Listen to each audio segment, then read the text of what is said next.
My name is Adona Tasfai. I'm a fourth-year software engineering student at Addis Ababa Institute of Technology. I'm working with my colleague Samuel Adna, who's also a fourth-year software engineering student at the same school. We're interning at the University of Michigan through the Aura program. We're working on a project called Proxy Web with Professor Boris Kasikci, Sara Madizadeh, and Tanvir Ahmed. Web applications are changing rapidly throughout the years, and in comparison, the process of changing hardware is much slower. As a result of this pace mismatch, hardware lacks to catch up with the needs for these applications.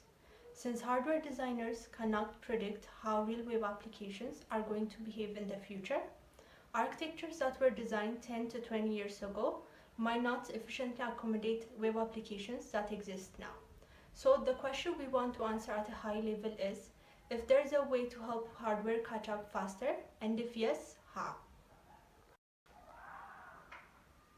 So the goal of our project is to bridge this gap and provide useful insights about the future of these applications that would improve future hardware.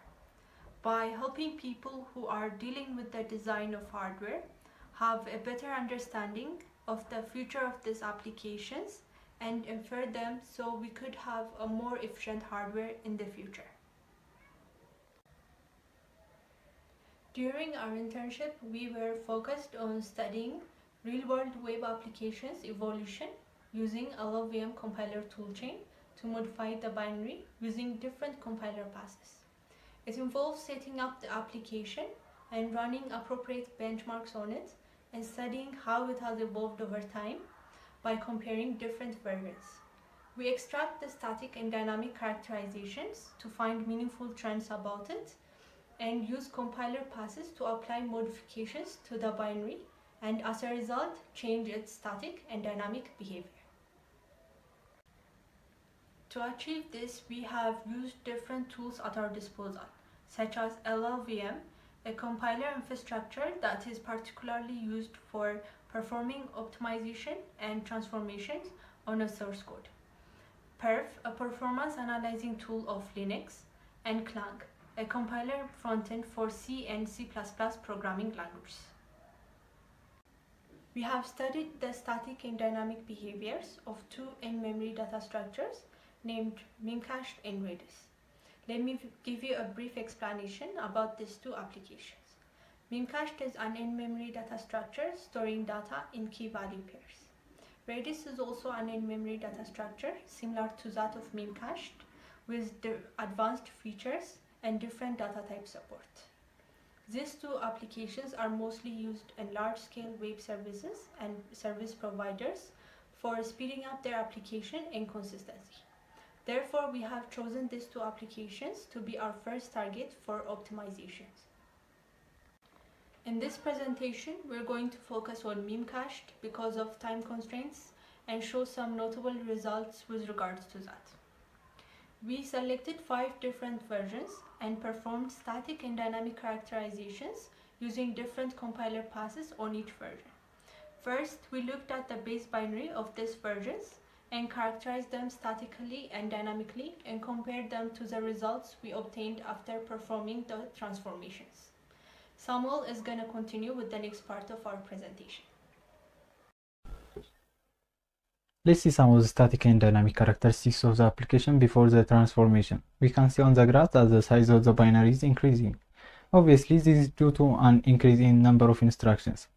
In this graph, we observe that the number of instructions per function is decreasing over time due to an increased number of functions.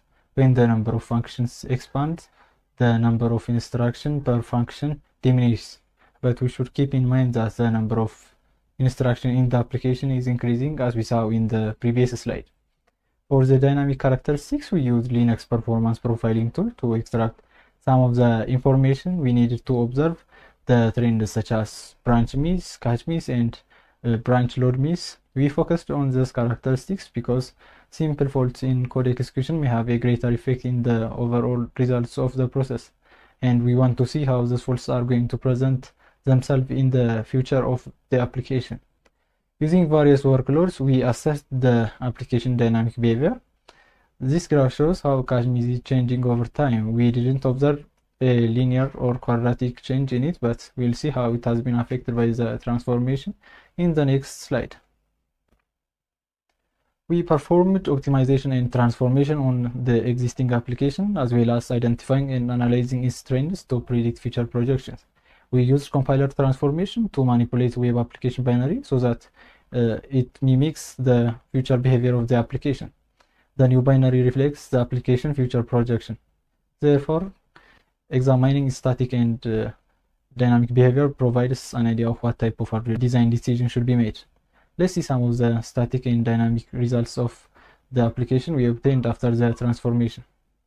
This graph shows how the number of instructions per function changed after running a compiler pass that replicates idempotent load and store instruction.